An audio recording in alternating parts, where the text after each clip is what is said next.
The NBL season is finally at the end.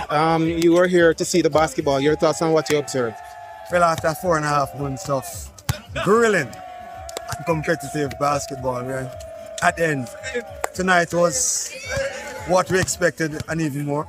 The ebbs and flows of the game was there as well. The experience of Urban Knights kind of showed in the last quarter, and they managed to pull it off. Although it seemed as if it was getting a little bit close or closer in the last 2 minutes or thereabouts. But a competitive game, an enjoyable game. I'm happy that the fans came out and supported. The sponsors are quite pleased.